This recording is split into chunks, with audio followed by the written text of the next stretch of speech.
Friday, monsters. Thanks so much for tuning in for another episode of the MurderMurder News podcast. These weekly episodes also serve as weekly meetings for our very own true crime cult. That's right, we started a cult.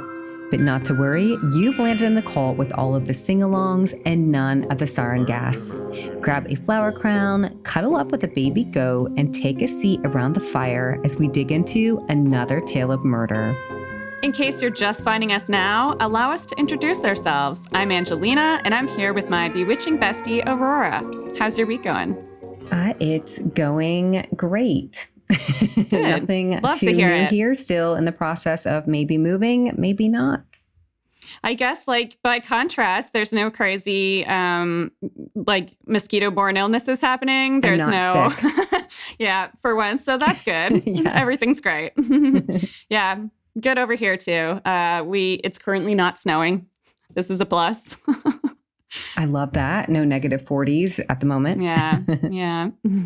Well, just because you tune into our show week after week, we do consider you to be honorary monsters. But if you'd like to officially join the MMM commune, you can do so on Patreon. Just head over to patreon.com/murdermurdernews and pledge just a few bucks a month to get unlimited access to our catalog of Patreon exclusive content. Plus, we'll give you an official title like Deacon or Grandmaster of Goats, and we'll send you your very own adorable baby goat. For this month's exclusive, we did a quick video that delves into a Valentine's Day murder. So patrons, keep an eye out for that next week. We'll be right back after a quick commercial break. Hi, my name is Mallory Jenner Robinson. Join me on A Hateful Homicide, a true crime and investigative journalism podcast dedicated to telling the stories regarding the murders of our transgender, gender non-binary, intersex, two-spirit community members in the United States and abroad. Thank you. And we're back. Before we dig in, we want to offer a quick disclaimer. Though we joke about forming a true crime cult, that is not to diminish the severity of actual cult activity, and we want you to know that we take the cases we're discussing very seriously. We want to deliver each story with the utmost respect to victims and anyone involved. If you feel we've missed the mark, you don't like our tone, or if you notice we've gotten any details wrong, let us know with a quick email to murdermurdernews@gmail.com and we'll make it right. Some specific trigger warnings for this episode include sexual assault, strangulation, and feticide. If any of those are particularly sensitive subjects for you, you may want to skip this one and listen to one of our other podcasts instead. We want to start off by saying we're sorry there isn't more information about the victims in today's story. Some cases seem destined to run cold and are overlooked by the media in favor of something more sensational. Cases involving victims of color are all too often lumped in with the cold cases and deemed not newsworthy. A decidedly unremarkable murder can't contend with stories about serial killers, but even serial killers have to start somewhere. Our sources for today's story include an episode of the Gruesome podcast, lawandcrime.com, articles from Oxygen, the Salt Lake Tribune, and more. For a full list of sources, be sure to check out today's episode description. On February 9th, 2006, 29-year-old Sonia Mejia was home alone at the house she shared with her common-law husband and 8-year-old son. At the time, Sonia was 6 months pregnant with her second child. With her family out of the house, Sonia probably expected a quiet, relaxing day. She had the day off from her job at McDonald's and no plans on the calendar for that particular Thursday. Around 11:30 a.m., Sonia's next-door neighbor, a man identified only as Mr. Torres, witnessed a commotion on her front stoop. A strange man approached Mejia's home on Clubhouse Drive in Taylorsville, Utah, and knocked on the door. When Sonia answered, what appeared to be an argument ensued. The man grabbed Sonia by the throat, hit her hard on the side of the head, and forced her back inside her own home. She fell to the floor, and the intruder stepped in after her, kicking the front door closed behind him.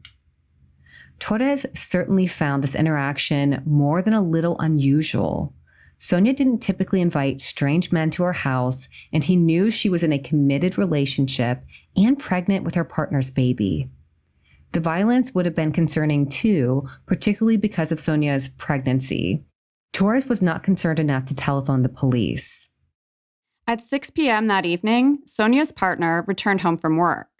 Stepping inside the front door, he knew immediately that something was wrong when Cheetos crunched under his shoes. There were Cheetos everywhere. We don't even eat Cheetos, he thought to himself.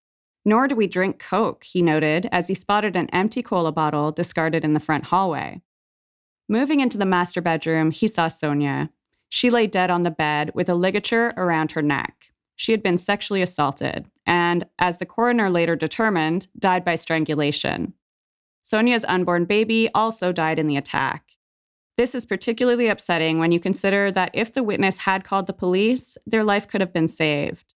Though they may need help breathing and may run into some medical complications, it's definitely possible for babies born at 23 or 24 weeks to survive. Sonia's gold 4-door Ford Escort was missing from the scene, along with some valuables. She often wore a heart-shaped ruby ring, a diamond ring, and a gold chain with a medallion featuring Our Lady of Guadalupe, all of which police believe Sonia's killer stole off her body. Police pulled prints and DNA from the Cheeto bag, the Coke bottle, and the ligature used in Sonia's murder. No match for that DNA was discovered on the database. The description of the perpetrator provided by Mr. Torres was that of a young Hispanic man with dark hair in a white t-shirt. It wasn't much to go on, and the case quickly cooled. February 9th, 2008 was 2 years to the day after the murder of Sonia Mejia. 57-year-old Damiana Castillo was home alone in her apartment on South Redwood Road in West Valley City, Utah. With no plans or commitments for the day, no one stopped in to check on Damiana that Saturday before or after she was attacked by an unknown assailant. The intruder came and went without being noticed by any of Miss Castillo's neighbors. The following day was Sunday, and Damiana's friends and family were immediately concerned that she hadn't shown up for church. As Police Captain Tom McLaughlin later told KSL News, quote, "She was a very prompt lady. She was never late for work, always attended church, and no one had seen her that morning." Damiana's son rushed over to her apartment to find signs of a struggle. A table was overturned in the front hall. Someone had rifled through her jewelry boxes, and the contents of her wallet had been dumped out on the couch. His mother's body was just inside the front door with a ligature around her neck. A coroner confirmed that Damiana Castillo had died by strangulation. Police lifted fingerprints from Damiana's empty wallet and DNA from the ligature around her neck. The DNA didn't match any samples on the database, but investigators soon determined that it was a match for the DNA found at the scene of Sonia Mejia's murder 2 years prior. The two women's homes, it turned out, were just short of a mile apart. Despite the similarities, both women were Hispanic mothers in the Salt Lake City area. Both had been home alone when they'd been strangled by an intruder. The two crime scenes would have likely never been compared if it weren't for the fact that both murders took place on February 9th. It seemed too improbable to be a coincidence. Investigators announced they were in search of a suspect in his late teens to early 20s, a Hispanic man about 5 feet 6 inches tall, with a medium build and dark hair combed straight back. The following February 9th, a dedicated task force went on patrol to make concerned citizens aware that they were on the lookout for a repeat attack. At this point in time, information released to the public stated that officers saw some similarities between the two crimes, but they were not hunting a serial killer. Still, the Joint Task Force assigned extra officers to patrol the Taylorsville and West Valley City areas on February 9th for a couple more years. Investigators also worked to determine the significance of the date, February 9th. In 2010, it was publicly confirmed that DNA found at the two crime scenes belonged to just one man. Depending on who you ask, this statement may have confirmed the existence of a serial killer. According to Wikipedia, a serial killer is typically a person who murders 3 or more persons, with the murders taking place over more than a month and including a significant period of time between them. While most authorities set a threshold of 3 murders, others extend it to 4 or lessen it to 2. Sonia Mejia's unborn baby would be recognized as a legal victim under the Unborn Victims of Violence Act of 2004, which means the February 9th killer did murder 3 victims. In an unprecedented move, prosecutors used the DNA profile to obtain a warrant for the arrest of John Doe. This had never been achieved, at least not in any homicide in Salt Lake County history. 2 charges of aggravated murder were brought against John Doe in 3rd District Court. By 2011, however, the case was classified as cold. The next several years were quiet, but loved ones of Sonia Mejia and Damiana Castillo held out hope. Then, in 2018, 8 years after charges were filed against John Doe, Salt Lake District Attorney Sim Gill announced that the identity of the February 9th killer was no longer unknown. "We have identified this person, but this person is not in our jurisdiction," said Gill, explaining that the suspect was in custody, serving jail time outside of Utah. Gill said that the suspect's identity would remain a secret for fear he might discover that he is wanted for murder in Utah and flee upon his release from jail. "We know where this person is, and we are working to bring that person into our jurisdiction." Gill told the media that they were working on having the suspect extradited to Utah, but had no timeline in mind as they weren't sure when he might be released from jail. There were no further developments until January of 2022, when then 41-year-old Juan Arriola Murillo was extradited to Utah from Mexico and booked into the Salt Lake County Jail. With the suspects securely in custody, the discussion about the February 9th killer was reopened. Law enforcement and the media were finally unafraid to share details with and answer questions from concerned citizens of Salt Lake County. The first thing you're probably wondering is, where had Juan Arriola Murillo been all that time, and how did he wind up in jail in another jurisdiction? In July of 2008, less than 6 months after the murder of Damiana Castillo, Arriola Murillo was arrested in Salt Lake City on fraud charges. The address he provided to arresting authorities was a match for the apartment complex where Sonia Mejia was killed in 2006, though it's not certain whether he lived there at the same time of the murder. By October, Juan was deported to Mexico, where he stayed until authorities in Utah caught up with him. DA Gill said that even after his deportation, a paper trail followed investigators to connect the dots. 8 years later, in 2016, the automated fingerprint identification system maintained by the FBI matched the prints found at the February 9th crime scenes to Juan Arriola Murillo. Latent prints manually compared the suspect's 10-print record resulted in the following findings.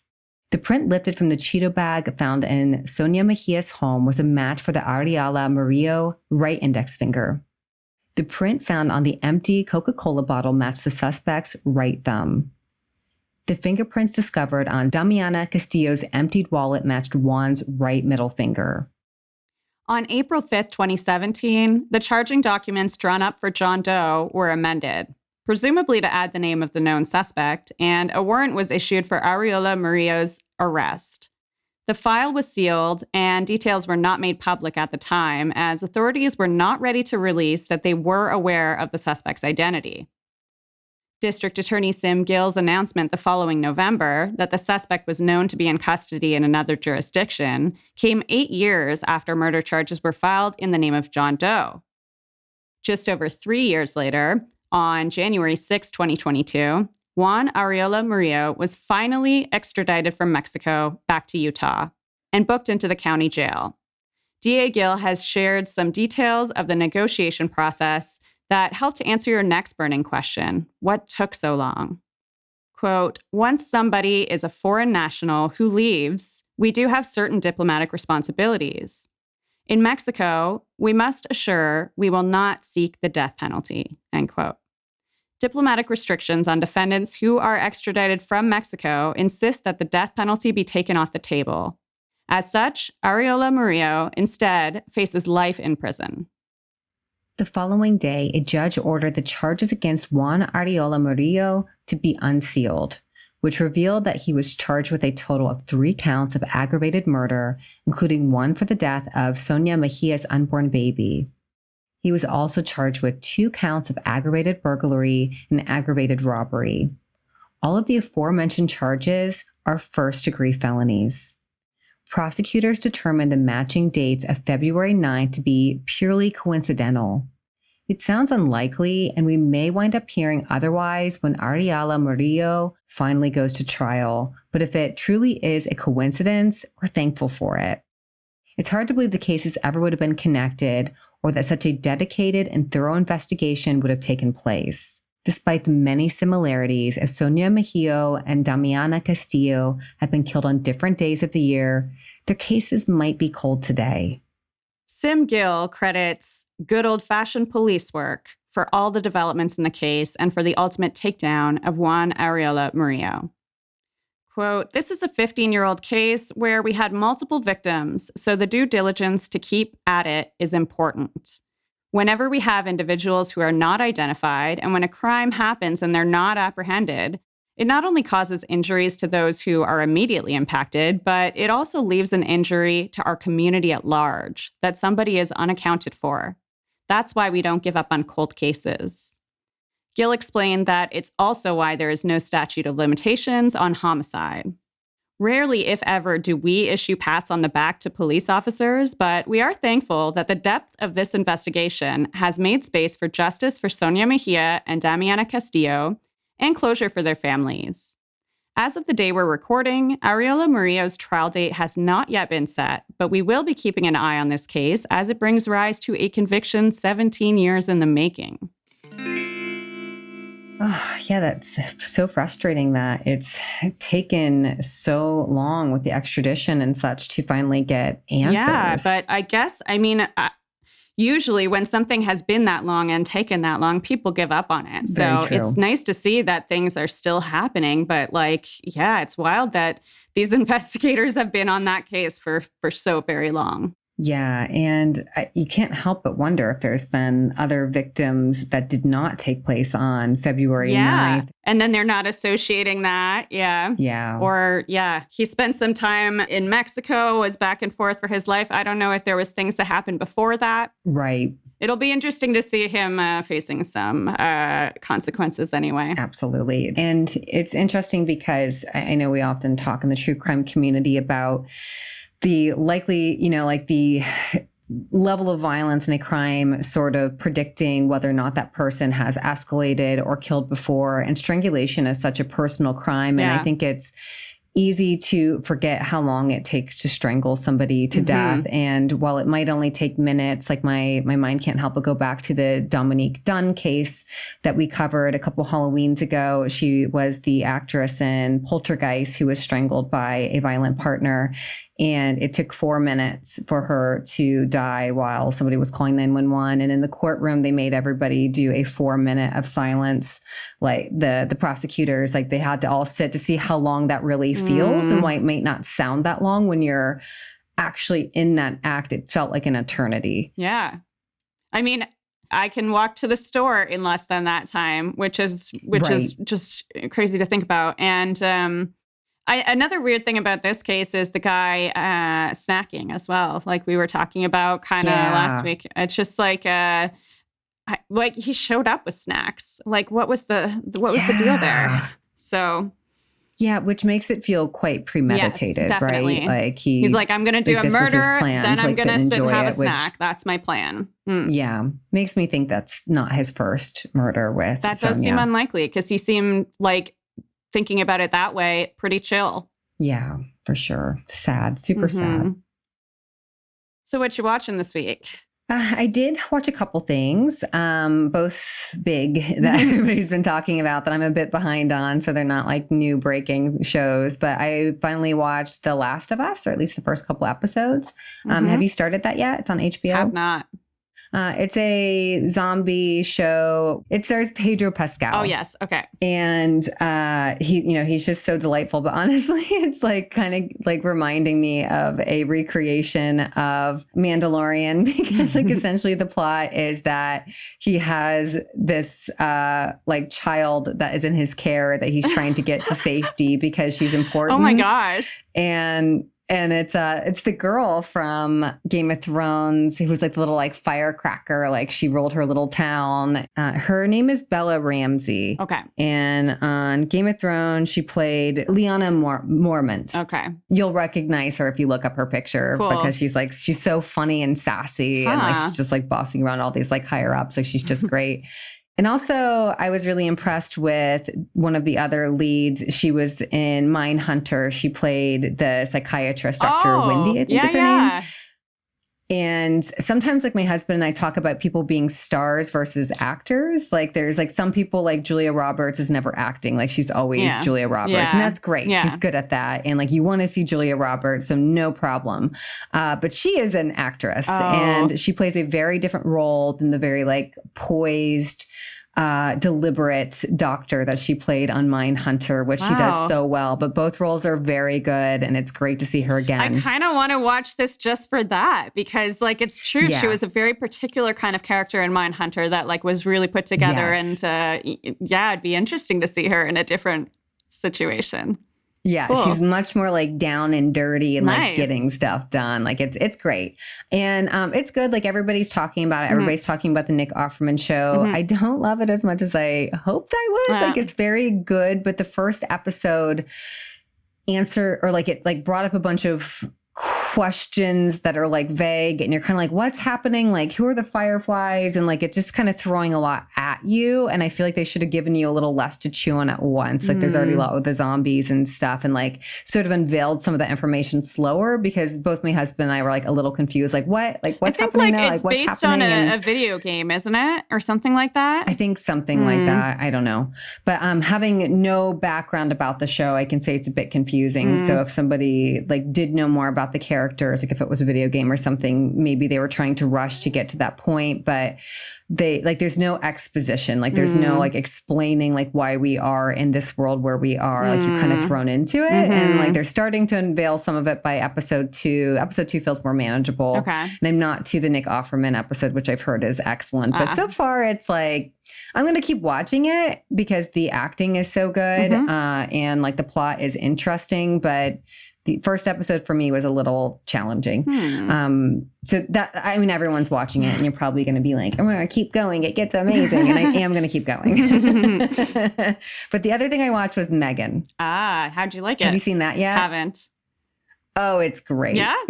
I know very little about it. I know there's like a doll involved, perhaps like a robot-y kind of doll. That's all I know. Yes, an AI doll. Okay. And people have compared it, of course, to like the Chucky series and such.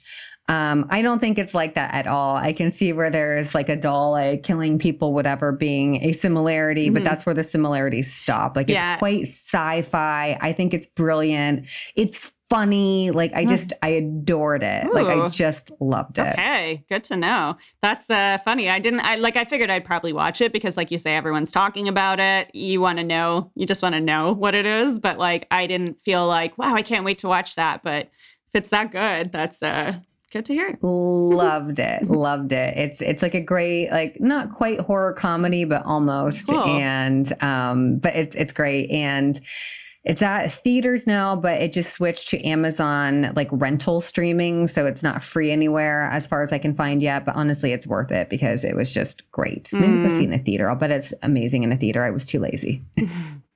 How about you? What are you watching? Well, the first thing I'll mention is not true crimey or spooky at all, but is I just love it. So I think you and everyone probably needs to go watch this. It's the Kunk on Earth. Oh, I started that the other night. Oh my God. It's just like, the more it goes on, the more there's these sort of like subversive jokes, which are like really amazingly like sort of socialist, feminist, like subversive jokes where it's just like some random backhanded comment. And I'm like, this person knows what's up, first of all, but is so silly about it. And the best joke, I think, that sticks with me now is like when she was talking about, because this is like a parody of like a historical kind of documentary, right? The history of America and whatever. And so at the one point, she's like, and America was declared land of the free, which must have come as a surprise to all the slaves. Right. I'm like, yeah, like really on the nose, but like super good. So that's a good palate cleanser when you need one. And the other thing that I was watching that is true crimey, and I'm not quite sure in what ways exactly yet, but we'll see as it unfolds, is a series called Gunther's Millions. Have you heard of this? I think I saw somebody in a Murderino group mention it, but I have not looked into it yet.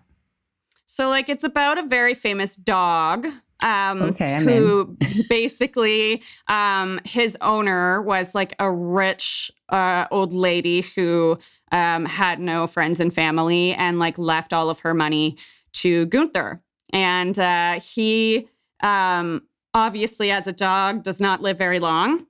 So she had written a stipulation in her will that like they get passed, like the money gets passed down along through the bloodlines of the dog. So the dog has to keep breeding. And there's a new Gunther every time. And the new Gunther like has the millions and whatever. They had like the people that like he has a full staff, I think of like 20 people or something like this. Oh my gosh. That do things for him. Like he has to live a really lavish life and they give him like amazing. Yes. But the funny thing is there's some weird mystery to this. So Gunther lived in Italy for a long time, and then like he and his people moved to America. And with that, there was a big buzz about it, of course. And as the big buzz, like all the media people started coming around and they wanted to meet Gunther and they wanted to interview the different handlers and whatever, they started to be like, something is off about this. Like they started to be like, is this real?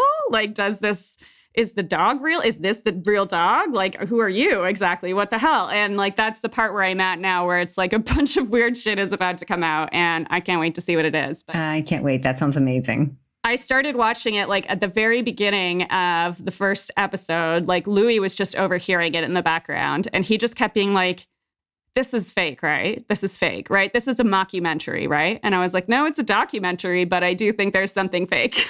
I don't know what, but... That sounds fascinating. Where is it streaming?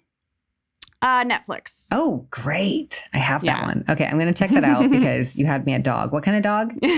A German Shepherd. Okay, I like a German Shepherd. Cute. You're like, sounds okay, cute. German Shepherd, passable. Yeah, I mean, all dogs are cute. Like on my scale of cuteness, a German Shepherd is maybe like a 7. I grew up with German Shepherds when I was really little. When I was a baby, I had a German Shepherd that was the same age as me. And when I was like old enough to lay there and like take my bottle on my own, like my parents would like place me onto the German Shepherd and I would like lay there as my little bed zone. So like definitely had some close moments with German Shepherds. But it's funny looking back because like my dad is like weirdly fooled by this like breed specific legislation. And like, he's always like, pit bulls are evil.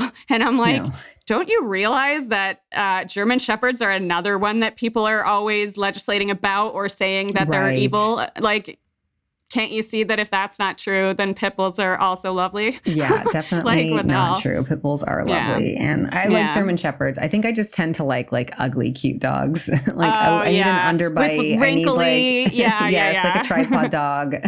I feel Those you. are my 10s. I like ugly, cute as well. Yeah, at that bunny cafe I went to the other day, they had a bunny with a missing ear. That's so cute. I wanted that bunny so bad, like a little like unibunny. He's a unicorn. So Aw, that's amazing. Yes. One more TV mention. I think you all have probably heard me mention that I sometimes do background work, and there's 2 shows coming out this week that I'm on, 2 episodes. One is Kung Fu on CW. I think it's episode 9. It takes place in an opening for a Chinese restaurant, and I'm one of the patrons there. I haven't seen it yet. I think it's out on Wednesday, which we're recording just before this, but I will definitely post stills if I can find myself in them. But I was right in front of the camera for a couple parts. So see if you can spot my red hair. And I think I'm wearing a black beret. Nice. And the other one is called Fire Country, which is on CBS. I don't know how we're going to find that in Canada, but I'm sure going to try. I have a Fire Stick, and I think there is like either a CBS app or one of the like TV cable apps that connects to CBS stuff. So I can find out how to watch it. Okay, let me know because I would love to. And that episode comes out on Friday. And it takes place in an amusement park. And for that one, the Wranglers were just like having such a good time with it. It's a really great crew. And they kept putting me like in front of the camera. And often they don't want to do that with background because they don't want you to distract from the storytelling. And me being so tall and having long red hair, like they'll often like put me in front of the camera once and then deep in the background. Like they're like, no more, like this is not the Aurora show. And on this one, they're like, this is the Aurora show. It is the Aurora show. Yeah. So we were joking that with some of the Wranglers who were amazing, shout out to Mark, who will never listen to my show, that we should play a drinking game. And every time you spot my red hair, take a drink. Ooh, that's a good one for our listeners. Yes. Check it out. Try to find Aurora. And each time you spot her, take a drink or do something. Stand on your head. A shot of espresso. If you're not a drinker. I don't know. Let's get hyper. Whatever that is for you. Have a donut. Eat an entire sugar cube. Just like. And that's episode 14. I think it's called A Fair to Remember. Oh my gosh. And I was on a spinny ride on one of those Gravitrons for literally 10 minutes at a time. People were getting sick on this ride, and like they had gotten like paid extra to go on it because it was considered like a special ability, which you get paid at a higher hourly rate for, because they knew people would get sick. And I had volunteered to go on it because I have a strong stomach and I love roller coasters. And at the beginning of the day, we started with 50 people. At the end of the day, there were 9 of us who would still get on it. I was the only woman left who would still get on it. And I was like, let's go up again. Let's do it. I love this story so much. And like, I have repeated this to people, like my clients and stuff, because I'm like, do you believe this? Because like the other thing, which I think you're probably allowed to say, I guess, is that that like all the people that would drop off, you said were being replaced by like creepy mannequins. The creepy mannequins. So eventually it's you having been on the Gravitron all day and like maybe a couple of stragglers and then a whole bunch of creepy mannequins. These mannequins with the worst wigs I've ever seen. And I have a video of kind of like midday when there were still some people going on it, but some creepy mannequins that I haven't been able to post. You're allowed to post like after a show is aired, but they don't want to give like spoilers away. So I will see if I can post that video with me with the creepy mannequins because it was a riot. So go check those out and see if you can see me. And they're not at all true crime related, but it's still cute. But you have your favorite true crime queen, Aurora, in That's there. right. So it's going to be true crime-y enough. Yes. Well, I guess that's enough murder for one week. If you need just a smidge more murder, you can always find us on the OG MurderMurder.news for the latest breaking true crime news all week long. You can also find us on Instagram at MurderMurder News, on Twitter at Murder News, on TikTok at MurderMurder News, and on Facebook just by searching for, you got it, MurderMurder News. And when you're searching for MurderMurder News on Facebook, you should also see our group pop up. You'll want to hit that join button to stay in the loop about any upcoming events we may have and to join our virtual book club. We're currently reading The Family Next Door by John Glatt, which talks all about the abuse that took place in the Turpin family and the details of the children's heroic escape. So we'll discuss that book on Zoom Sunday, February 26th, and we hope to see you all there. Don't forget to leave us a 5-star review on Apple Podcasts if you're enjoying the show. And don't forget to subscribe on your favorite podcast platform to make sure you never miss an episode. Have a great week. Bye, spooky friends. Bye.